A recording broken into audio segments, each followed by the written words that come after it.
Good morning Toronto ਤੁਸੀਂ ਸੁਣ ਰਹੇ ਹੋ ਤੇ ਐਕਸਟੋਰਸ਼ਨ ਇੱਕ ਬੜਾ ਵੱਡਾ ਇਸ਼ੂ ਹੈ ਇਸ ਵੇਲੇ ਸਾਡੀ ਕਮਿਊਨਿਟੀ 'ਚ ਅਜੇ ਤੱਕ ਜਿਹੜੀਆਂ ਇਹਦੇ ਬਾਰੇ ਅਨਾਊਂਸਮੈਂਟਸ ਅਸੀਂ ਸੁਣੀਆਂ ਨੇ ਸਟੇਟਮੈਂਟਸ ਸੁਣੀਆਂ ਨੇ ਪਰ ਕੋਈ ਬਹੁਤ ਚੇਂਜ ਇਹਦੇ 'ਚ ਨਜ਼ਰ ਨਹੀਂ ਆਏ।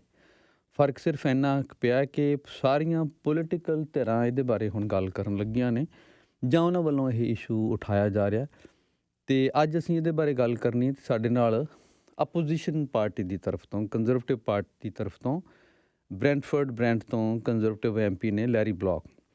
ਸੋ ਉਹਨਾਂ ਨਾਲ ਅਸੀਂ ਗੱਲਬਾਤ ਕਰਾਂਗੇ। Welcome and thanks for joining Larry. Yes, good morning, Shameel. Happy to be on your show. Larry will focus on just one issue, extortion. It's a big problem in our community and a lot of people feel it's not getting enough attention nationally because it mainly affects a minority community. Do you get why people feel that way? Well, this is a national crisis. It's an epidemic of unbelievable proportions. And why the tone-deaf lack of response from this federal government is an absolute travesty. You know, I toured out in Lower Mainland about a week and a half ago, and I heard from victims, and I heard from policing agents just how frustrated and angry and fearful that they are, that there is not a clear direction by our federal government to address this once and for all. We have to remember that it was this federal government that gutted the mandatory minimum penalty for extortion with a firearm back when they passed C5. Our current Justice Minister, Sean Fraser, proudly defended the imposition of C5 and justified wrongly why this was good for Canada. So what is happening is we have got criminality right across the spectrum, from local thugs to organized crime, who feel no deterrent, feel no consequences because of the lack of action by this federal government. And this has to stop. I understand yesterday the mayor of Surrey and her council wrote a letter pleading with this federal government to declare a national state of emergency, to deploy the necessary resources to apprehend these individuals, arrest these individuals, have these individuals processed. If they are here illegally in this country, to promptly deport them, trying to avoid the imposition of any asylum claims that I know a lot of these individuals are trying to do right now. They need to be removed from the country. They are a threat to our identity. They are a threat to hard-working immigrant families who chose properly and lawfully to come to this country, to raise their families, to establish a business. And I did a press conference last Monday, about a week and a half ago. And what was shocking to me is to learn from the various local reporters that in the past 21 days leading up to that press conference, there were 30 cases of extortion. Many of them involved firearms. So we want to ensure that there are appropriate consequences. That is our conservative plan.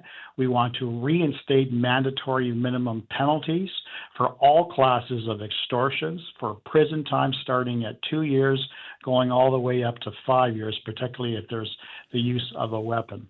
There's been no appetite, zero appetite by this Liberal government to enact any legislation to deal with this particular growing national emergency. And quite frankly, that is a travesty. As a former Crown attorney who prided himself on exercising the appropriate care to take care of my community, to keep it safe, to ensure that there was a process for individuals who crossed that line into criminality, to ensure that it was a fair process, but a process that made them accountable for their actions.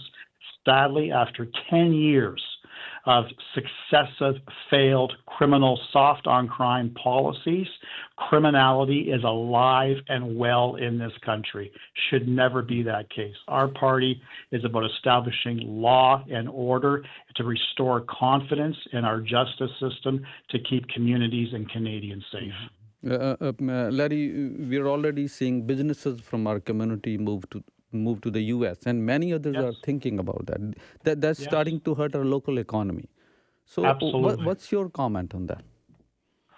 Well, because they feel that this federal government is not addressing their needs. They're allowing jobs to hemorrhage out of this country to look at opportunities in the United States. The Prime Minister has traveled 3 or 4 times, maybe even 5 times around the world talking to other nations, does a number of photo ops, makes a number of announcements. He and his ministers, he's been doing that consecutively for the last almost 10 months since the election. But where are the results? Where are the actionable items that Canadians can finally say, yes, he's actually putting action to those words? You know, and this was the biggest criticism that we had of Justin Trudeau. Fantastic. We gave him an A for announcements, but an F for follow-up. Canadians expect this government to work and to deliver results. That is the basic minimum. They don't want to see him grandstanding around the world, promising this is going to happen and that's going to happen without a firm timeline. We've written to the government. We've expressed our willingness to work with the government to ensure crucial legislation is passed. Case in point, at our Justice Committee, we convinced the Liberal government to abandon their pursuit of Bill C-9, attacking religious freedom in this country, and to focus and prioritize C-14, which is the Bail and Sentencing Reform Act. We actually have the Minister of Justice appearing today. So we're willing to work with the government to ensure that Canadians' needs are met, but particularly from my focus as the Shadow Minister for Justice and the Attorney General, it's all about community safety. When people say that they're leaving the country because they don't feel safe anymore, so what does that tell about our country? Well, it's a sad indictment on the failures of this Liberal government to accept the realities of what is happening on our streets. Let's remember what this Liberal government and successive attorney generals and ministers of justice had to say. There was a former attorney general, minister of justice by the name of Arif Virani from Toronto. Parkdale was his riding. Literally minutes after he was sworn in as the new Minister of Justice, he faced reporters and completely rejected the notion that Canada was less safe. He had the audacity to say that it was just a mere illusion. It was just part of our imagination, that in his view there was no empirical evidence to support Canada is safe. You tell that to your listeners, sir. I've been crisscrossing this country, listening to stakeholders, conducting town halls. People are fed up. They are tired of living in a state of fear. They are tired of looking behind their shoulders. They are tired of spending thousands and thousands, if not tens of thousands, to beef up security in their house. They don't want their house broken into. They don't want to have an armed invader in the middle of the night staring at the end of a shotgun. They want their vehicles still parked in the driveway when they get up. They want their children to be able to enjoy playtime in their front yard, their backyard, at a community park. They don't want to see the brazen level of criminality that is just permeating in every community in this country.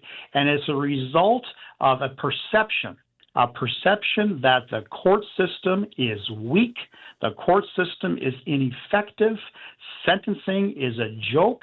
And when it comes to arresting these individuals, we have this whole concept of catch and release, because this government, under Bill C-75 in 29, introduced a complete change to how bail court is conducted. They introduced the principle of restraint, which currently says it's still the law in this land, sir. So every single judge who hears a bail hearing every single day of the year has been instructed by this inept Liberal government to release individuals charged with whatever crime that exists in the criminal code, to release them at the earliest opportunity on the least restrictive conditions. That was the origin of catch and release. I was a Crown attorney when that was introduced. I saw the immediate impact to my community in Brantford, a rising level of criminality, people feeling less safe, people feeling less confident and no trust anymore.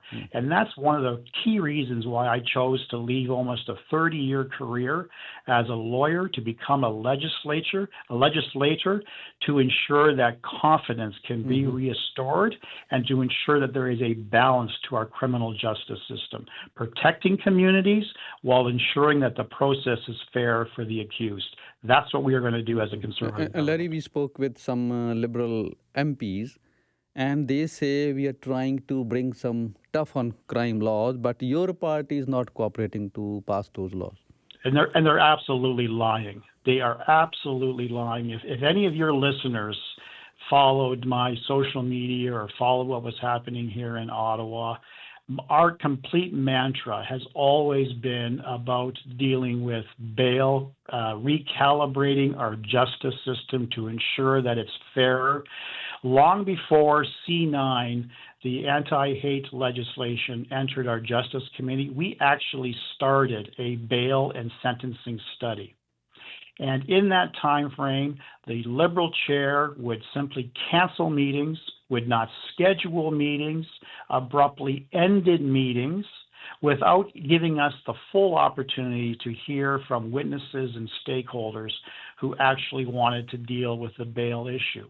And then a week before our Christmas break, sir, our party at the Justice Committee introduced over 19 separate motions during one of our committee meetings to deviate, to put a pause on C9 because it was highly divisive in terms of removing the religious defense exception that currently exists in the criminal code.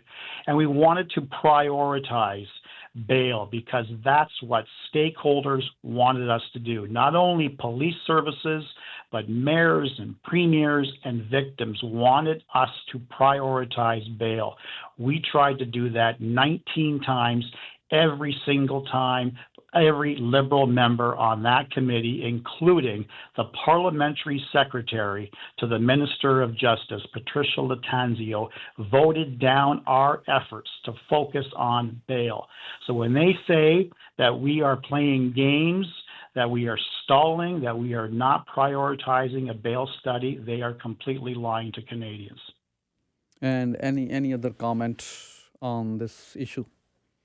We need to work together to ensure legislation is passed as soon as possible. We have to give resources to our court system. We have to give resources to our police officers.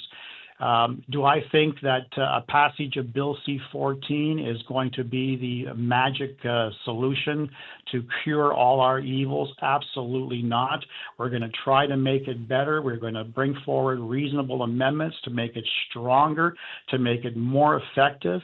But the bottom line is we need to do something very, very fast to protect Canadians, particularly those victims of extortion, particularly the victims of human trafficking, of shootings, the myriad of serious criminal charges in this country, recalibrate our criminal justice system, and to reestablish a level of deterrence, to let these offenders know that there are real, meaningful consequences to their action. That means bringing back mandatory minimum penalties to ensure that these thugs who violate our security, our privacy, are appropriately jailed for a lengthy period of time. That's what the Conservative Party of Canada stands for. Thank you, Larry. Thanks for your time today. Thank you very much, sir. Have a great day. So ਇਸ Sanji conservative MP Brantford-Brant ਤੋਂ ਨੇ ਇਹ Larry ਬ੍ਰੌਕ ਤੇ ਗੱਲਬਾਤ ਕਰ ਰਹੇ ਸਨ ਇਹ extortion ਦਾ issue. Extortion ਦੇ ਇਸ਼ੂ ਦੇ ਉੱਤੇ ਅਸੀਂ ਬਹੁਤ ਦੇਰ ਤੋਂ ਗੱਲ ਕਰ ਰਹੇ ਹਾਂ। ਇਹਦੇ 'ਚ ਹੁਣ ਇਹ ਹੈ ਕਿ ਅਪੋਜੀਸ਼ਨ ਪਾਰਟੀਆਂ ਨੇ ਵੀ ਆਵਾਜ਼ ਉਠਾਉਣੀ ਸ਼ੁਰੂ ਕੀਤੀ ਹੈ, ਜਿਹਦਾ ਇੱਕ ਇਹ ਉਮੀਦ ਰੱਖਦੇ ਹਾਂ ਕਿ ਅਸਰ ਥੋੜ੍ਹਾ ਸਰਕਾਰ 'ਤੇ ਦਬਾਅ ਬਣਦਾ ਹੈ ਕਿ ਜਦੋਂ ਅਪੋਜੀਸ਼ਨ ਵੀ ਇਹ ਇਸ਼ੂ ਉਠਾਉਣੇ ਸ਼ੁਰੂ ਕਰਦੀ ਹੈ। ਔਰ ਓਨਟਾਰੀਓ 'ਚ ਵੀ ਇਹ ਮਹਿਸੂਸ ਹੁੰਦਾ ਕਿ ਇੱਥੇ ਜਿਹੜਾ ਪ੍ਰੋਵਿੰਸ਼ੀਅਲ ਗਵਰਨਮੈਂਟ ਦਾ ਰੋਲ ਹੈ ਪ੍ਰੋਵਿੰਸ਼ਲ ਗਵਰਨਮੈਂਟ ਨੇ ਤਾਂ ਇਹ ਚੁੱਪ ਵੱਟੀ ਹੋਈ ਹੈ ਇਸ ਇਸ਼ੂ ਦੇ ਉੱਤੇ, ਇਉਂ ਲੱਗਦਾ। ਔਰ ਇਹਦੇ 'ਚ ਵੀ ਜਿਹੜੀਆਂ ਆਪੋਜੀਸ਼ਨ ਪਾਰਟੀਆਂ ਨੇ ਪ੍ਰੋਵਿੰਸ ਦੀਆਂ, ਉਹ ਵੀ ਜੇ ਜ਼ਿਆਦਾ ਐਕਟਿਵਲੀ ਇਹਦੇ ਉੱਤੇ ਗੱਲਬਾਤ ਕਰਨ, ਇਹਦੇ ਉੱਤੇ ਆਵਾਜ਼ ਉਠਾਉਣ, ਤਾਂ ਪ੍ਰੋਵਿੰਸ਼ਲ ਗਵਰਨਮੈਂਟ ਨੂੰ ਵੀ ਇਹਦੇ ਲਈ ਥੋੜ੍ਹਾ ਅਕਾਊਂਟੇਬਲ ਬਣਾਇਆ ਜਾ ਸਕਦਾ, ਪ੍ਰੋਵਿੰਸ਼ਲ ਗਵਰਨਮੈਂਟ ਦੇ ਉੱਤੇ ਵੀ ਦਬਾਅ ਬਣ ਸਕਦਾ। ਸੋ ਇਹਦੇ ਬਾਰੇ ਅਸੀਂ ਗੱਲਬਾਤ ਲਗਾਤਾਰ ਕਰ ਰਹੇ ਹਾਂ। ਔਰ ਜਿਹੜੇ ਰੈਜ਼ੀਡੈਂਟਸ ਨੇ ਉਹਨਾਂ ਦਾ ਵੀ ਇਹ ਫਰਜ਼ ਬਣਦਾ ਕਿ ਸਾਰੀਆਂ ਜਿਹੜੀਆਂ ਪੋਲੀਟੀਕਲ ਧਿਰਾਂ ਨੇ ਉਹਨਾਂ 'ਤੇ ਦਬਾਅ ਪਾਇਆ ਜਾਏ ਕਿ ਇਸ ਇਸ਼ੂ ਨੂੰ ਉਠਾਉਣ, ਕਿਉਂਕਿ ਜਿਵੇਂ ਸਰੀ ਦੇ ਮੇਅਰ ਨੇ ਵੀ ਇਹ ਸੈਂਟੀਮੈਂਟਸ ਖੁੱਲ੍ਹ ਕੇ ਜ਼ਾਹਰ ਕੀਤੀਆਂ ਕਿ ਕੀ ਸਿਰਫ ਇਸ ਕਰਕੇ ਇਸ ਇਸ਼ੂ ਨੂੰ ਇਗਨੋਰ ਕੀਤਾ ਜਾ ਰਿਹਾ ਕਿਉਂਕਿ ਇਹ ਸਰੀ ਦਾ ਇਸ਼ੂ ਹੈ, ਜਾਂ ਅਸੀਂ ਕਹਿ ਸਕਦੇ ਹਾਂ ਕਿ ਇਹ ਜ਼ਿਆਦਾ ਇਫੈਕਟਿਵ ਦਾ ਬਰੈਂਪਟਨ 'ਚ ਹੈ, ਇਸ ਕਰਕੇ ਇਹਦੇ ਵੱਲ ਪੂਰਾ ਧਿਆਨ ਨਹੀਂ ਦਿੱਤਾ ਜਾ ਰਿਹਾ। ਜੇ ਇਹੀ ਪ੍ਰੋਬਲਮ ਟੋਰਾਂਟੋ ਡਾਊਨਟਾਊਨ 'ਚ ਹੁੰਦੀ ਜਾਂ ਓਟਵਾ 'ਚ ਹੁੰਦੀ, ਕੀ ਫਿਰ ਵੀ ਅਪਰੋਚ ਇਹੀ ਹੁੰਦੀ? ਇਹ ਹੁਣ ਸਵਾਲ, ਭਾਵੇਂ ਇਹ ਸਵਾਲ ਗਲਤ ਹੋਣ ਜਾਂ ਠੀਕ ਹੋਣ, ਪਰ ਇਹ ਸਵਾਲ ਵੀ ਉੱਠਣੇ ਸ਼ੁਰੂ ਹੋ ਗਏ ਨੇ।